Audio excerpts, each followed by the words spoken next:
교재 15페이지를 제가 읽겠습니다. 불의한 법과 말로 백성들을 힘들게 한 북이스라엘의 지도자들은 결국 죄에 대한 심판으로 비참한 죽음을 맞게 될 것입니다. 여호와의 징벌에 도구면서도 자신의 권력에 도취된 앗수르에게도 멸망이 선포됩니다. 그날에 이스라엘에 남은 자들은 오직 이스라엘의 거룩하신 여호와만을 의지하게 될 것입니다. 앗수르는 북쪽에서 남쪽 유다를 향해 행군해 오지만 만군의 여호와께서 개입하셔서 무찌르실 것입니다. 아멘. 이사야서는 여러 구조와 여러 특징들을 가지고 있습니다. 그중 하나가 교대 구조입니다. 두 종류의 내용이 번갈아 가면서 계속해서 나오는 구조입니다. 그러면 어떤 내용이 번갈아 가며 나오냐? 먼저는 죄와 벌에 관한 내용이 나옵니다. 그리고 그 후에 곧바로 구원과 회복에 대한 내용이 나옵니다. 실제로 예를 들면 이사야 1장 2절에서 20절까지는 죄와 벌에 대한 내용이 나옵니다. 그리고 그 바로 뒤인 21절부터 28절까지는 구원과 회복이 나옵니다. 이처럼 두 가지 내용이 계속해서 번갈아 가며 나오는 겁니다. 오늘 본문도 마찬가지입니다. 오늘 본문 바로 앞인 9장 8절에서 10장 4절까지는 죄와 벌이 나옵니다. 그리고 10장 5절부터 11장 16절까지는 구원과 회복이 나옵니다. 이걸 미리 알고 오늘 본문을 자세히 살펴보도록 하겠습니다. 앞서 말씀을 드렸다시피 10장 1절에서 4절은 10장에 포함된 내용이 아니라 실상은 앞단락에 포함된 말씀입니다. 죄와 벌에 관한 내용인데요, 이 부분은 특히 인간의 교만에 관한 내용이 나옵니다. 우리 1절에서 2절을 다 같이 한번 읽어보겠습니다. 1절 2절입니다. 시작. 불의한 법령을 만들며 불의한 말을 기록하며 가난한 자를 과부에게 토색하고 고아의 것을 약탈하는 자는 화 있을진저. 아멘. 보통 교만은 큰 죄라고 합니다. 그러면 왜 교만이 죄일까요? 그냥 내가 잘난 거고 내가 잘하는 건데 잘난 체 할 수도 있잖아요. 사실인데 왜 교만이 죄일까? 인간의 역사를 살펴보면 교만은 언제나 마지막 단계에 이르면 타인을 향한 압제로 결말지어집니다. 교만의 끝은 타인을 향한 압제인 겁니다. 왜 그럴까요? 교만한 자가 타인을 압제하는 이유는 간단합니다. 내가 힘이 있으니까, 능력이 있으니까 이 정도 일은 내 권한으로 타인을 마음대로 할 수 있다는 겁니다. 내가 능력이 있으니까 내 마음대로 할 수 있지. 내가 힘이 있고 내가 똑똑하니까 무지한 너희들은 내 말을 들어라. 너희가 뭘 아냐? 내가 시킨 대로 하면 되지. 이런 생각을 하는 겁니다. 어떤 이들은 씁쓸하긴 하지만 이런 게 우리의 실제 세상이라고 합니다. 동물도 약육강식의 세상 아니냐? 그게 바로 세상의 섭리다. 이렇게 주장을 합니다. 이에 대해 우리 기독교인들은 뭐라고 해야 할까요? 우리 3절을 다 같이 한번 읽어보겠습니다. 3절입니다. 시작. 벌하시는 날과 멀리서 오는 환난 때에 너희가 어떻게 하려느냐? 누구에게로 도망하여 도움을 구하겠으며 너희의 영화를 어느 곳에 두려느냐? 아멘. 여러분, 우리는 우리가 가진 것의 주인이 절대로 아닙니다. 내가 가진 것의 주인이 아니다. 만물의 주인은 오직 하나님이십니다. 그리고 그러한 하나님은 종인 우리에게 지위를 맡기셨을 뿐입니다. 그리고 그러한 주인이신 하나님은 곧 우리가 그 직분에 얼마나 충실했는지 조사하기 위해 우리에게 오실 것입니다. 그리고 이 오심의 때에 우리는 하나님께 모든 걸 털어놓을 수밖에 없습니다. 숨길 수가 없는 겁니다. 창조주 하나님, 위대한 하나님이 나에게 오신데 내가 어떻게 거짓말을 하겠습니까? 낱낱이 다 아시는 겁니다. 그런데 이러한 날이 곧 올 거라는 걸 부인하거나 외면하는 자들이 있습니다. 그들에게 그날은, 즉 오심은 3절에 나오듯이 벌하시는 날로 다가올 것입니다. 이 두렵고 떨리는 날에 그들이 어디로 도망칠 수 있겠습니까? 그리고 그때까지 모은 영화와 그 무기들을 어디에 숨겨둘 수 있겠습니까? 여러분, 우리에게는 도망갈 곳도 없고 숨겨둘 곳 또한 없습니다. 이런 의미에서 교만은 반드시 피해야 할 죄목 중에 하나입니다. 특히 교만의 종착역인 타인에 대한 압제는 최악의 죄 중 하나입니다. 혹시 우리 중에 힘을 가지고 타인에게 이래라 저래라 하시는 분이 계십니까? 아니면 은근히 그러한 행동으로 희열을 느끼시는 분이 계십니까? 여러분, 교만과 압제는 하나님이 극도로 싫어하시는 행위입니다. 왜냐하면 그 이면에는 만물의 주인이신 하나님을 향한 인정이 없기 때문입니다. 그런 의미에서 교만은 겉으로 보면 잘나 보이지만, 겉으로 보면 커 보이지만 실상은 본질적으로 매우 추악한 행위입니다. 굉장히 추악한 행위입니다. 여기서 첫 번째 기도 제목입니다. 교만하지 않게 하소서입니다. 교만하지 않게 하소서. 다시 본문으로 돌아가서 5절부터는 설교 초반에 말씀을 드렸다시피 구원과 회복에 대한 내용이 나옵니다. 그렇다면 과연 구원과 회복은 어떻게 시작될까? 그것에 대해 알아보도록 하겠습니다. 우리 5절을 다 같이 읽겠습니다. 5절입니다. 시작. 아수르 사람은 화 있을진저 그는 내 진노의 막대기요 그 손의 몽둥이는 내 분노라. 아멘. 아수르는 우리 모두가 잘 알다시피 죄를 저질렀던 이스라엘을 심판했던 나라입니다. 그런데 이사야에 의하면 이 아수르는 하나님의 진노의 막대기이면서 동시에 화 있을진저라는 심판을 받은 나라입니다. 먼저 하나님의 진노의 막대기입니다. 이 표현은 지금도 그렇지만 특히 구약의 히브리인들에게는 굉장히 충격적인 표현이었습니다. 아마 불쾌하기까지 했을 겁니다. 왜냐하면 이 아수르는 하나님을 모르는 나라이기 때문입니다. 아수르가 하나님을 모르죠. 그런데 이사야는 대담하게 그 아수르가 하나님이 사용하시는 도구라고 합니다. 참 충격적인 주장입니다.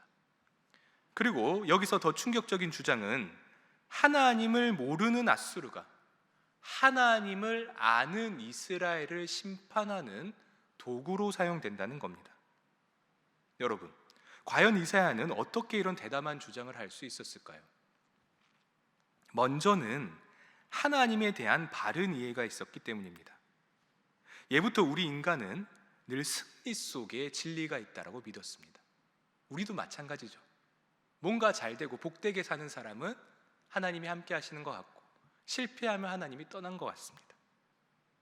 인간이 그러한 습성이 있습니다. 그래서 당시에도 전쟁에서 패배한 신은 버리고 승리한 나라의 신을 믿었습니다. 그런데 이스라엘의 하나님은 달랐습니다. 전혀 다릅니다. 우리 하나님은 인간의 승패 속에 종속된 분이 아니십니다. 또한 인간의 개념에 붙들리신 분도 아닙니다. 그래서 하나님은 십계명에서 자신을 본따 만든 신상을 만들지 말라고 하시는 겁니다. 너희의 생각과 개념으로 나를 조각하지 말라는 겁니다. 나를 조각할 수 없는 겁니다. 즉 하나님은 진정으로 초월하신 분입니다. 초월하신 하나님인 겁니다. 그런 의미에서 아수르가 아무리 위대한 제국이라 하더라도, 그리고 설사 이스라엘이 패배했다 하더라도 그들의 인지를 뛰어넘어 그들을 도구로 사용하실 수 있는 분이 바로 우리 여호와 하나님이십니다. 이런 하나님에 대한 바른 이해가 있었기에 이사야는 그토록 대담한 주장을 할 수 있었던 것입니다. 그리고 이사야가 아수르에 대해 대담한 주장을 할 수 있었던 두 번째 이유는 실상은 히브리인들이 더 악했기 때문입니다. 아수르는 교만하긴 했지만 하나님을 모른 채 죄를 저지릅니다. 그런데 이스라엘이 어떻게 합니까? 하나님을 알고도 하나님을 거역합니다. 그래서 이사야는 그들에게 대담하게 말할 수 있습니다. 만물의 주인이신 여호와께서 그 여호와를 모르는 제국 아수르를 사용하셔서 그보다 더 악한 너희들, 즉 하나님을 알고도 배반하는 너희를 심판하는 게 뭐가 문제냐? 덜 악한 자를 사용해서 더 악한 너희를 심판하는 게 뭐가 문제냐? 이렇게 말하는 이사야입니다. 이게 하나님의 진노의 막대기라는 표현 속에 있는 두 번째 의미입니다. 다음은 화 있을진저입니다. 분명 아수르는 자신도 인지하지 못한 채 하나님의 도구로 사용이 됩니다. 그런데 왜 그들에게 화가 있을까? 어떤 잘못을 저질렀을까요? 우리 8절을 보겠습니다. 이렇게 나옵니다. 그가 이르기를 내 고관들은 다 왕들이 아니냐. 당시 지중해 연안에는 도시 국가들이 많았습니다. 여러 국가들이 있는 겁니다. 그리고 그 도시의 통치자들은 다 왕으로 불렸습니다. 왕인 겁니다. 그런데 아수르의 고관들은 그들보다 훨씬 더 큰 권력과 훨씬 더 큰 책임이 있었습니다. 즉 그들은 하나하나가 왕과 같은 자들이었습니다. 그런데 아수르 왕에게는 그런 그들조차도 자신의 부하일 뿐입니다. 거기에 구절을 보시면 여러 성읍들이 북쪽에서부터 순서대로 쭉 나오는데요, 다 각자의 신을 섬기고 있던 성읍들입니다. 그런데 그 성읍들과 그 성읍의 신들이 어떻게 됩니까? 전부 다 아수르 왕 앞에 무너집니다. 이런 상황에서 아수르 왕이 외치는 겁니다. 저 위대한 도시들조차 나에게 다 무너졌다. 그런데 너희는 그들보다 힘도 없고 더 작지 않느냐? 즉 너희 예루살렘과 사마리아는 아무것도 아니고 너희가 섬기는 야훼도 별것 아닌 거 아니냐? 참 교만이 하늘을 찌르는 아수르입니다. 그래서 12절부터 19절까지는 그러한 교만으로 인해 심판을 받는 아수르의 모습이 그려집니다. 15절을 보십시오. 도끼가 어찌 찍는 자에게 스스로 자랑하겠으며 톱이 어찌 켜는 자에게 스스로 큰 체하겠느냐. 이는 막대기가 자기를 드는 자를 움직이려 하며 몽둥이가 나무 아닌 사람을 들려함과 같음이로다. 아멘. 하나님이 보시기에 아수르의 행동이 얼마나 어이없는지 잘 알 수 있는 말씀입니다. 결국 아수르에게 남은 건 심판입니다. 16절입니다. 그러므로 주 만군의 여호와께서 살찐 자를 파리하게 하시며 그의 영화 아래에 불이 붙는 것 같이 맹렬히 타게 하실 것이라. 아멘. 그 위대한 아수르조차 아무리 위대하다 하더라도 하나님 앞에 교만하면 불쏘시개로 던져질 뿐입니다. 여기서 두 번째 기도 제목입니다. 하나님을 바르게 깨닫게 하소서입니다. 하나님을 바르게 깨닫게 하소서.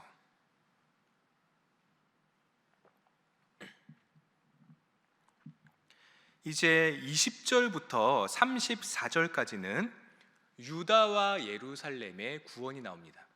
우리 20절을 다 같이 한번 읽어보겠습니다. 20절입니다. 시작. 그날에 이스라엘의 남은 자와 야곱 족속의 피난한 자들이 다시는 자기를 친 자를 의지하지 아니하고 이스라엘의 거룩하시니 여호와를 진실하게 의지하리니.